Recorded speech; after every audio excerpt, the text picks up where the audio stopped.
Un joven de 25 años camina por las calles devastadas de Tokio en el invierno de 1946, con su traje raído y un currículum que nadie quiere leer.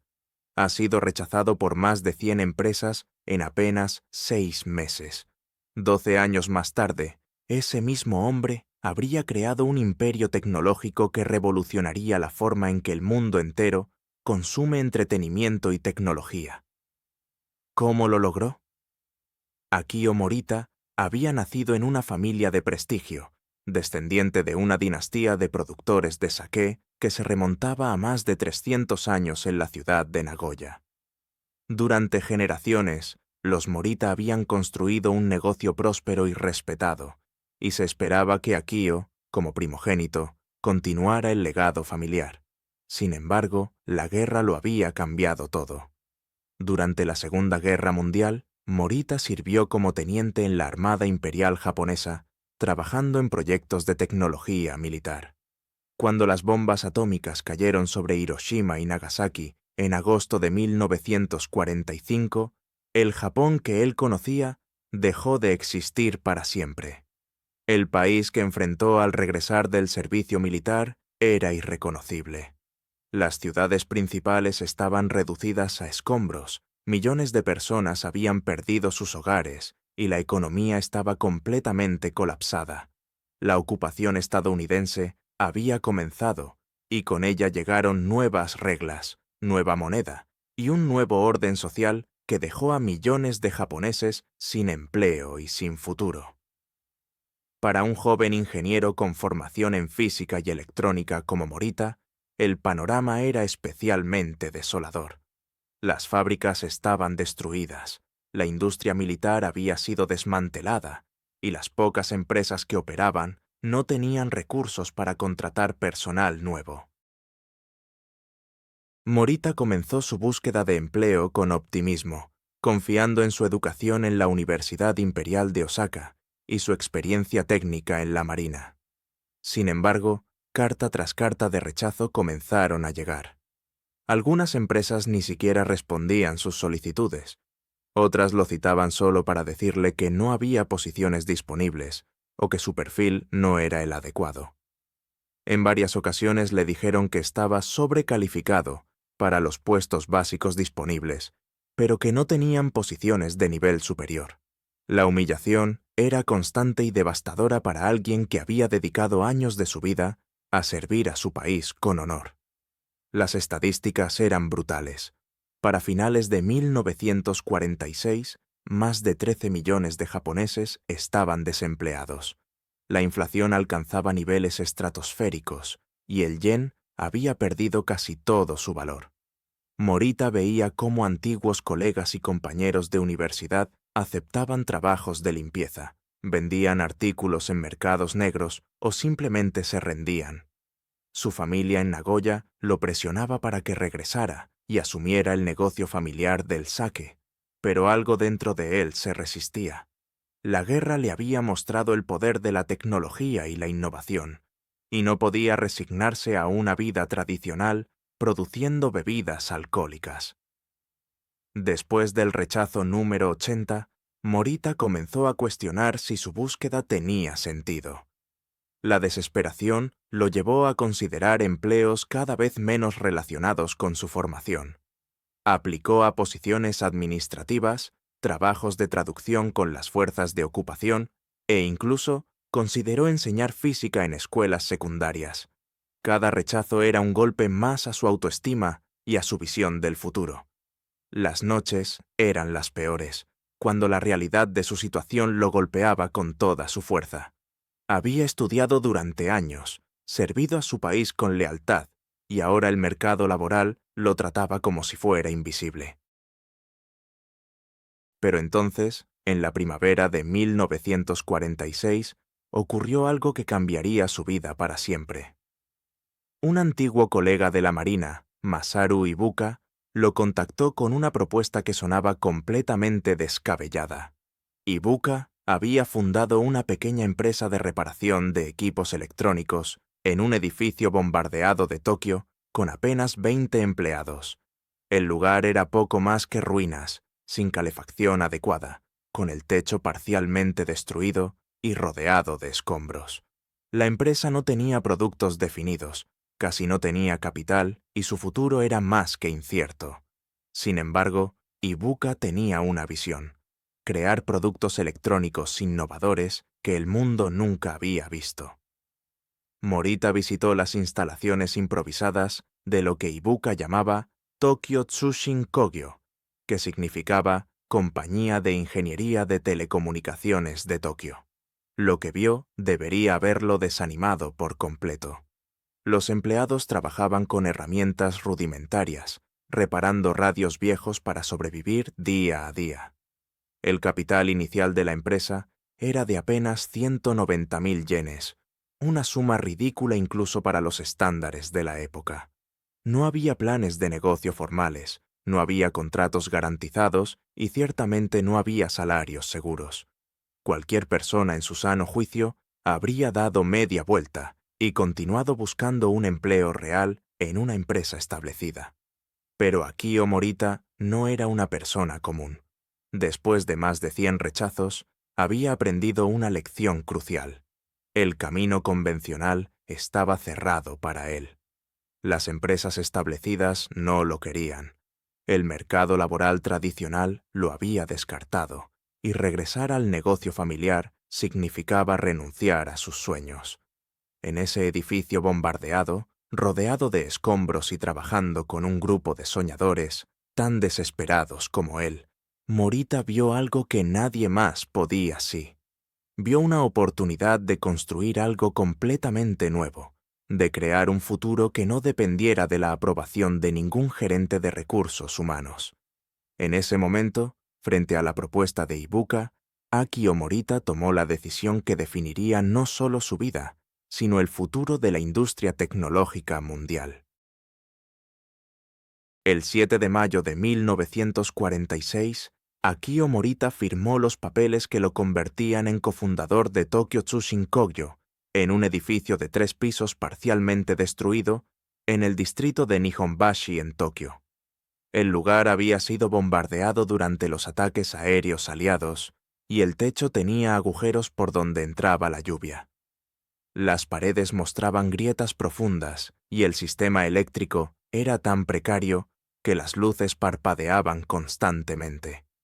Este era el humilde comienzo de lo que décadas después se convertiría en uno de los imperios tecnológicos más influyentes del planeta. Masaru Ibuka, el cofundador y alma visionaria de la empresa, había reunido a 20 empleados que trabajaban por salarios mínimos y la promesa de un futuro mejor. La mayoría eran ingenieros y técnicos desempleados que, como Morita, habían servido en proyectos tecnológicos durante la guerra. El capital inicial de 190.000 yenes era ridículamente bajo, equivalente a menos de $500 estadounidenses de la época. Para ponerlo en perspectiva, esa cantidad apenas alcanzaba para comprar herramientas básicas y materiales para 2 o 3 meses. No había inversionistas, no había respaldo financiero y ciertamente no había ninguna garantía de que la empresa sobreviviría más allá del primer año. Los primeros meses fueron brutales. La empresa comenzó reparando radios dañados durante la guerra, un negocio de subsistencia que apenas generaba ingresos para pagar los salarios. Morita e Ibuka trabajaban 16 horas al día, 7 días a la semana, intentando mantener a flote la operación. Durante el invierno de 1946, el frío en el edificio era tan intenso que los empleados trabajaban con múltiples capas de ropa y guantes.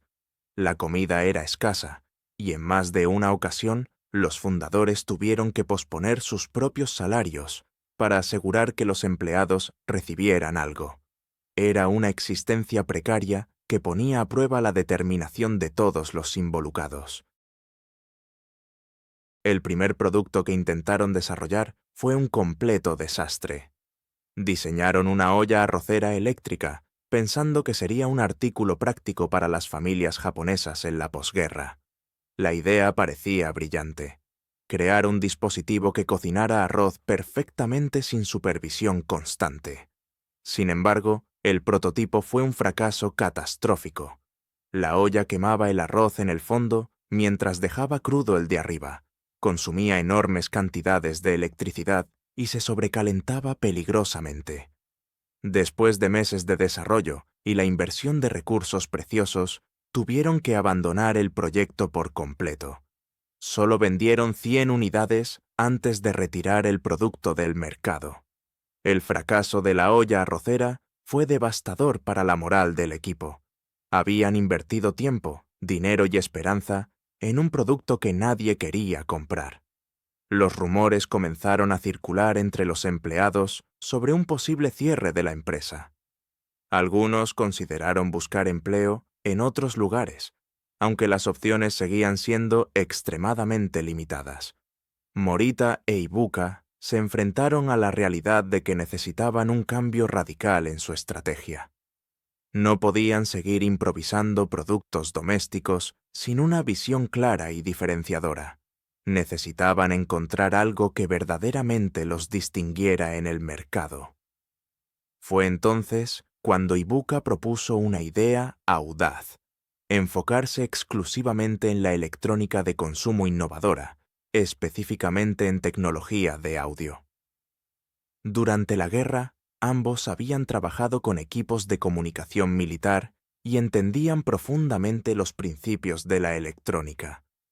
Ibuka creía fervientemente que la era de la electrónica de consumo estaba por comenzar y que Japón podía competir en ese campo. La propuesta era arriesgada porque requería conocimiento técnico avanzado, equipos costosos y la capacidad de innovar en un mercado dominado por empresas estadounidenses y europeas. Sin embargo, era precisamente el tipo de desafío que podía darle sentido a su lucha. En 1947, la empresa desarrolló su primer producto exitoso, una grabadora de cinta magnética. No era una innovación revolucionaria, ya que la tecnología de grabación magnética había sido desarrollada en Alemania durante la guerra. Sin embargo, era el primer dispositivo de este tipo fabricado en Japón. Morita e Ibuka dedicaron meses a perfeccionar el diseño, trabajando personalmente en cada prototipo. La grabadora pesaba más de 30 kilogramos. Era extremadamente cara para los estándares japoneses de la época, y su mercado potencial era muy limitado. Principalmente la vendieron a escuelas, estudios de radio y oficinas gubernamentales que necesitaban equipos de grabación profesionales. Las ventas fueron modestas pero consistentes. En el primer año vendieron aproximadamente 40 unidades, a un precio de 160.000 yenes cada una. No era suficiente para hacerlos ricos, pero era suficiente para mantener las luces encendidas y los salarios pagados. Más importante aún, les dio credibilidad técnica. Habían demostrado que podían diseñar y fabricar tecnología compleja de audio. Este pequeño éxito les abrió puertas con proveedores, distribuidores y potenciales clientes que antes los ignoraban. Por primera vez desde la fundación de la empresa, Morita e Ibuka sintieron que estaban en el camino correcto. Sin embargo, ambos sabían que las grabadoras de cinta no serían suficientes para construir un imperio. El mercado era demasiado especializado y la competencia de empresas extranjeras era feroz. Necesitaban algo más grande, algo que pudiera transformar no solo su empresa, sino la industria completa. En las noches, después de largas jornadas de trabajo, Morita e Ibuka discutían apasionadamente sobre el futuro. Hablaban de tecnología que aún no existía, de productos que la gente no sabía que necesitaba, de formas completamente nuevas de consumir entretenimiento. Estas conversaciones visionarias en un edificio bombardeado sentarían las bases para las innovaciones que cambiarían el mundo. Para 1948, Tokyo Tsushin Kogyo tenía 50 empleados y operaciones estables, aunque todavía muy modestas. Habían sobrevivido 2 años en una economía devastada, superado el fracaso de productos iniciales y establecido una reputación como fabricantes serios de equipos electrónicos. pero la verdadera revolución estaba por comenzar. En un pequeño artículo de una revista técnica estadounidense, Ibuka leyó sobre un dispositivo revolucionario que acababa de ser inventado en los laboratorios Bell, el transistor. Era un componente electrónico que podía amplificar señales y reemplazar los voluminosos tubos de vacío. Cuando Morita leyó el artículo, ambos supieron inmediatamente que habían encontrado el futuro. En 1952, Akio Morita tomó un avión hacia Estados Unidos con una misión que muchos consideraban una locura total. Iba a negociar la licencia de una tecnología revolucionaria, llamada transistor, con Western Electric, la división manufacturera de Bell Telephone Laboratories. El transistor había sido inventado apenas 5 años antes y representaba el futuro de la electrónica, pero había un problema masivo. Los propios inventores estadounidenses creían que era imposible miniaturizarlo lo suficiente para aplicaciones de consumo masivo. Los expertos de Bell Labs le dijeron directamente a Morita que el transistor solo servía para aplicaciones industriales y militares, que intentar crear un radio portátil con esa tecnología era técnicamente inviable. La visita a Estados Unidos fue reveladora y humillante al mismo tiempo. Morita recorrió las instalaciones de Western Electric y quedó impactado por la magnitud de sus recursos. Tenían laboratorios enormes, miles de ingenieros y presupuestos que superaban el valor total de cientos de empresas japonesas combinadas. Cuando Morita explicó su plan de crear un radio de transistores portátil que cualquier persona pudiera llevar en el bolsillo, los ingenieros estadounidenses literalmente se rieron. Le mostraron cálculos y prototipos que demostraban por qué la miniaturización era imposible con la tecnología actual. Los transistores generaban demasiado calor, consumían demasiada energía y eran demasiado costosos para producción masiva. Pero Morita no había viajado al otro lado del mundo para rendirse ante las dudas de los expertos. Después de intensas negociaciones y la presentación de un plan de negocios detallado, Western Electric finalmente accedió a venderle la licencia del transistor por $25,000. Para una empresa del tamaño de Tokyo Tsushin Kogyo, esa cantidad representaba una inversión colosal y extremadamente arriesgada. Era más dinero del que la empresa había generado en beneficios durante toda su existencia. Morita tuvo que convencer al Ministerio de Comercio e Industria de Japón para obtener permiso de cambio de divisas, ya que las regulaciones de posguerra controlaban estrictamente la salida de capital del país. La apuesta era total: o revolucionaban la industria o quebraban en el intento. Cuando Morita regresó a Japón con la licencia del transistor en 1953, comenzó la batalla técnica más difícil que la empresa había enfrentado. Ibuka reunió a su mejor equipo de ingenieros y les presentó el desafío: crear un radio portátil de transistores, cuando los mejores científicos del mundo decían que era imposible. Los primeros meses fueron un desastre absoluto. Los transistores que fabricaban eran inconsistentes, se quemaban con facilidad y producían un sonido distorsionado e inaceptable. El equipo trabajaba jornadas de hasta 20 horas diarias, durmiendo en la fábrica y comiendo comida rápida mientras intentaban resolver problemas que nadie había resuelto antes. El mayor obstáculo era la pureza del material semiconductor. Los transistores requerían germanio de altísima pureza, y Japón no tenía la infraestructura para producirlo. Tuvieron que desarrollar sus propios procesos de purificación desde cero, experimentando con cientos de variaciones hasta encontrar el método correcto. Cada experimento fallido representaba dinero desperdiciado que la empresa no podía darse el lujo de perder. Para 1950 ya, Tokyo Tsushin Kogyo estaba al borde de la bancarrota. Habían invertido todo su capital en el proyecto del transistor y aún no tenían un producto viable que mostrar. Los empleados comenzaban a dudar y algunos consideraban buscar empleo en empresas más estables.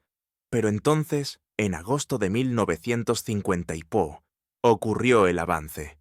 Después de 18 meses de trabajo intensivo, el equipo finalmente logró fabricar transistores estables y confiables.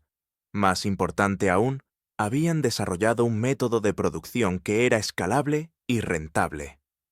El primer prototipo de radio portátil de transistores funcionó perfectamente, produciendo un sonido claro y consumiendo una fracción de la energía de los radios de tubos. Era más pequeño que cualquier radio existente en el mercado, cabía en la palma de una mano y funcionaba con baterías simples. Cuando Morita e Ibuka escucharon música saliendo de ese pequeño dispositivo, supieron que habían logrado lo imposible. En 1955, Tokyo Tsushin Kogyo lanzó al mercado el TR-55, el primer radio de transistores comercialmente exitoso del mundo. El nombre no era particularmente creativo, pero el producto era revolucionario. Costaba 13.800 yenes, aproximadamente el salario mensual de un trabajador promedio japonés, pero la demanda fue inmediata y abrumadora. La gente estaba fascinada con la idea de llevar música a cualquier lugar. Era libertad tecnológica en un dispositivo del tamaño de una caja de cigarrillos. En el primer año, vendieron más de 100.000 unidades solo en Japón, generando ingresos que transformaron completamente la situación financiera de la empresa. Pero Morita no estaba satisfecho con dominar solo el mercado japonés. Él tenía una visión mucho más ambiciosa. Quería conquistar Estados Unidos, el mercado más grande y competitivo del mundo. En 1956 viajó nuevamente a Estados Unidos con muestras del radio de transistores. Esta vez, en lugar de buscar licencias, estaba vendiendo su propia tecnología superior. Las grandes cadenas de tiendas departamentales quedaron impresionadas con el producto. Pero había un problema. Nadie conocía el nombre Tokyo Tsushin Kogyo, y era imposible de pronunciar para el público estadounidense. Morita sabía que necesitaban un nombre de marca que fuera simple, memorable y que funcionara en cualquier idioma del mundo. Después de meses de deliberación, Morita e Ibuka eligieron el nombre Sony, una combinación de la palabra latina sonus, que significa sonido, y el término estadounidense Sony, que se usaba para referirse a jóvenes brillantes. Era corto, fácil de pronunciar en cualquier idioma, y no tenía connotaciones negativas en ninguna cultura. En 1958, la empresa cambió oficialmente su nombre de Tokyo Tsushin Kogyo a Sony Corporation. Fue una decisión revolucionaria para la época, ya que las empresas japonesas tradicionalmente usaban nombres que reflejaban su origen geográfico o el apellido de sus fundadores. Morita estaba construyendo algo completamente nuevo, una marca global japonesa que pudiera competir en igualdad de condiciones con empresas estadounidenses y europeas. Las ventas en Estados Unidos explotaron. Para 1960, Sony vendía más de 500.000 de radios de transistores al año en el mercado estadounidense. Los jóvenes estadounidenses llevaban sus radios Sony a todas partes, a la playa, a fiestas, a eventos deportivos. La música rock and roll estaba transformando la cultura juvenil y Sony proporcionaba el dispositivo perfecto para esa revolución. Las empresas estadounidenses que se habían reído de Morita apenas 8 años antes, ahora intentaban desesperadamente copiar su tecnología.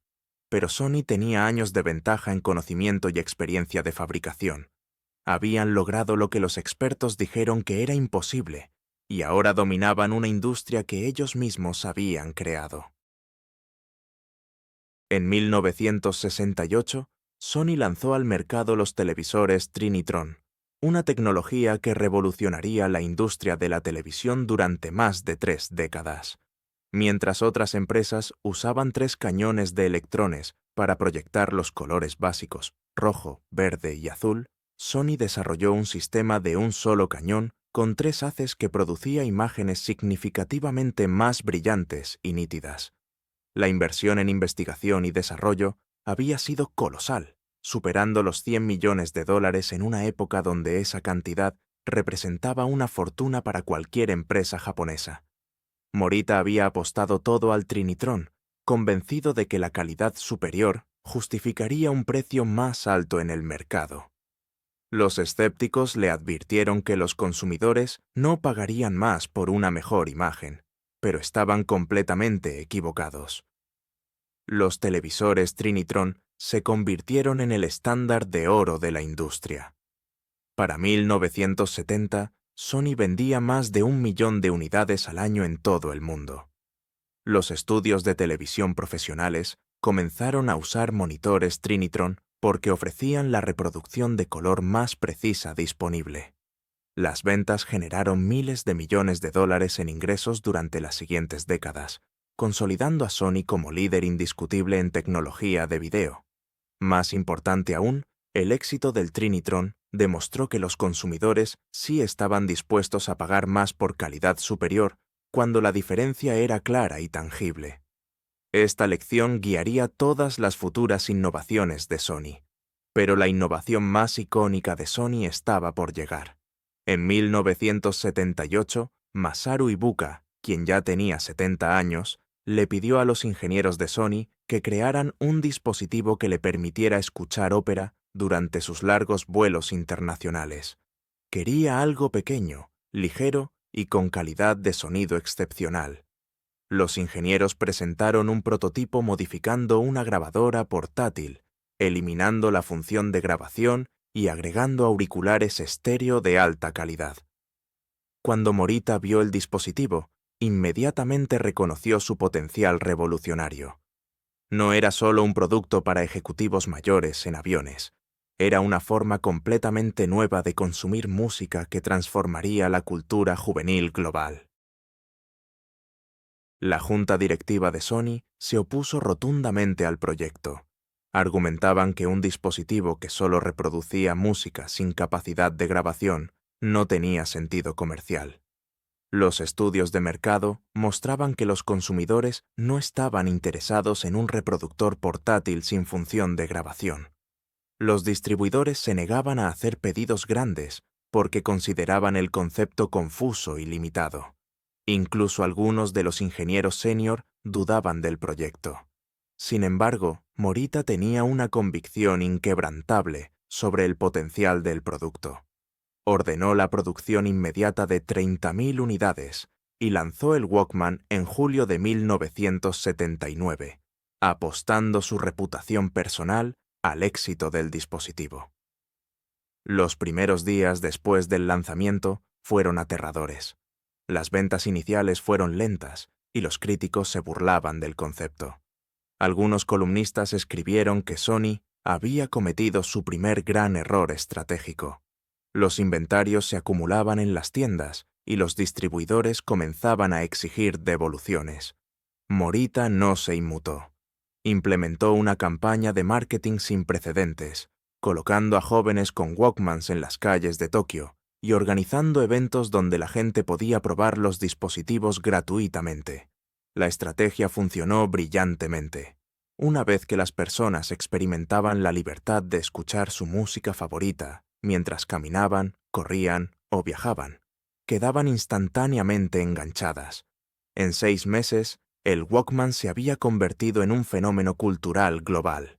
Las ventas explotaron más allá de cualquier proyección, alcanzando 50 millones de unidades vendidas en los primeros 10 años. Para mediados de los años 80, ver personas con auriculares caminando por las calles era completamente normal en todo el mundo. El Walkman había creado una industria completamente nueva y transformado fundamentalmente la relación de las personas con la música. Ya no estaban atadas a equipos de sonido estacionarios o radios de auto. La música se había vuelto verdaderamente portátil y personal, acompañando a las personas en cada momento de sus vidas.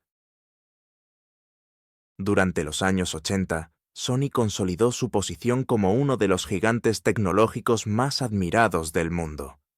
Morita se convirtió en el rostro de la innovación japonesa, apareciendo en portadas de revistas internacionales y dando discursos sobre el futuro de la tecnología. En 1989, Sony tomó una decisión que sorprendió al mundo entero. Adquirió Columbia Pictures Entertainment por $3.400 millones. Era la primera vez que una empresa japonesa compraba un estudio de Hollywood importante. La adquisición enfrentó resistencia xenofóbica en Estados Unidos, con políticos y medios cuestionando si era apropiado que una empresa extranjera controlara parte del patrimonio cultural estadounidense. Morita ignoró las críticas y siguió adelante con su visión. Él entendía algo que pocos veían en ese momento: la convergencia entre hardware y contenido. Sony no solo quería fabricar los dispositivos que reproducían entretenimiento, quería crear el entretenimiento mismo. Esta estrategia de integración vertical le daría a Sony ventajas competitivas únicas en las décadas siguientes. La adquisición de Columbia Pictures fue seguida por la compra de CBS Records, convirtiendo a Sony en un gigante del entretenimiento que controlaba tanto la producción como la distribución de música y películas. Pero la jugada más audaz estaba por venir. En 1992, Sony lanzó la PlayStation, entrando al mercado de los videojuegos dominado por Nintendo y Sega. La decisión parecía arriesgada porque Sony no tenía experiencia en videojuegos y enfrentaba competidores establecidos con bases de fans leales. Sin embargo, Sony revolucionó la industria al enfocarse en gráficos tridimensionales avanzados y asociarse agresivamente con desarrolladores de juegos externos. La PlayStation vendió más de 100 millones de unidades en todo el mundo, convirtiéndose en la consola más exitosa de su generación. La división de videojuegos se transformó en una de las más rentables de Sony, generando miles de millones en ingresos anuales. Para finales de los años 90, Sony Corporation empleaba a más de 160.000 personas en todo el mundo y generaba ingresos anuales superiores a los $60.000 millones. Tenía operaciones en más de 100 países y su marca era reconocida instantáneamente en todos los continentes. Desde electrónica de consumo hasta entretenimiento, desde semiconductores hasta servicios financieros, Sony se había convertido en un conglomerado diversificado con influencia en prácticamente todos los aspectos de la vida moderna. El joven rechazado por más de 100 empresas había construido uno de los imperios corporativos más impresionantes de la historia. El 3 de octubre de 1999, Akio Morita falleció a los 78 años en un hospital de Tokio. Su muerte marcó el fin de una era, pero el legado que dejó era infinitamente más grande que cualquier vida individual. Desde aquel edificio bombardeado con 20 empleados en 1946, Morita había construido un imperio que transformó fundamentalmente la forma en que la humanidad consume tecnología y entretenimiento.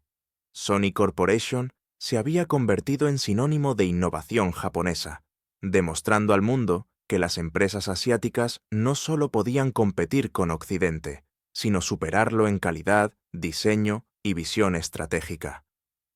La historia de Morita es extraordinaria, porque comenzó con el fracaso más profundo imaginable. Más de 100 empresas lo rechazaron cuando buscaba empleo después de la Segunda Guerra Mundial.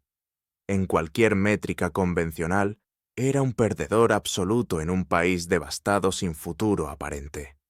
La sociedad le había cerrado todas las puertas y le había dicho de 100 formas diferentes que no era suficientemente bueno.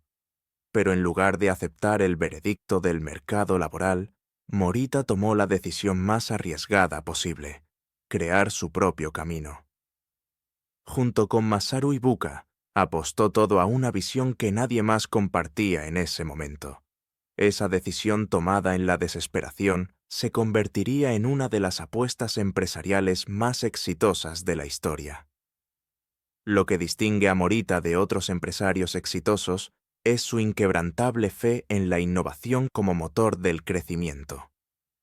Cuando los expertos de Bell Labs le dijeron que miniaturizar el transistor era imposible, Él invirtió todo el capital de su empresa en demostrarlo.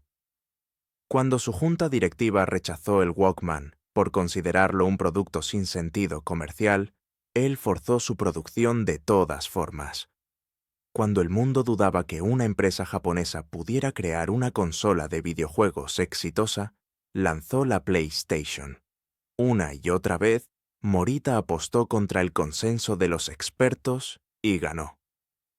Su secreto no era tener un conocimiento técnico superior, sino tener la capacidad de imaginar productos que la gente no sabía que necesitaba hasta que existían.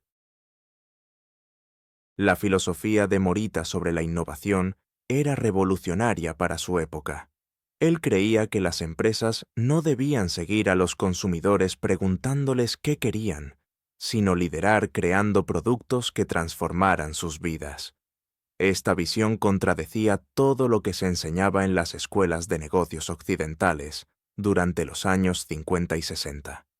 Los estudios de mercado del Walkman indicaban que fracasaría, pero Morita entendía que las personas no pueden desear algo que nunca han experimentado. Una vez que probaron la libertad de llevar música a todas partes, se volvió instantáneamente indispensable. Esta lección sobre liderar, en lugar de seguir, se convirtió en el ADN de Sony y explica por qué la empresa continuó innovando década tras década. Pero Morita no solo construyó productos revolucionarios, construyó una marca global que representaba calidad, innovación y confiabilidad. En una época donde los productos japoneses eran vistos como imitaciones baratas de tecnología occidental, Sony demostró que Japón podía crear marcas premium que competían con cualquier empresa estadounidense o europea. El cambio de nombre de Tokyo Tsushinkoyo a Sony fue estratégico y brillante. Morita entendió que para conquistar el mundo necesitaba un nombre que trascendiera fronteras culturales y lingüísticas. Esa decisión, considerada radical en su momento, se convirtió en el modelo que siguieron miles de empresas japonesas en las décadas siguientes. El impacto de Sony en la industria global es difícil de exagerar. El radio de transistores portátil democratizó el acceso a la información y el entretenimiento. El Walkman transformó la música en una experiencia personal y móvil. Los televisores Trinitron establecieron el estándar de calidad en video durante más de 30 años. La PlayStation creó una industria de videojuegos que hoy genera más ingresos que Hollywood. Cada una de estas innovaciones no solo generó miles de millones en ventas, sino que cambió fundamentalmente el comportamiento humano. Las personas comenzaron a consumir entretenimiento de formas completamente nuevas gracias a las visiones de Morita e Ibuka. La lección más importante de la historia de Akio Morita no es sobre tecnología o estrategia empresarial, es sobre la perseverancia frente al rechazo absoluto. Cuando 100 empresas te dicen que no eres suficientemente bueno, tienes dos opciones: aceptar su veredicto o crear tu propia realidad. Morita eligió lo segundo y cambió el mundo en el proceso.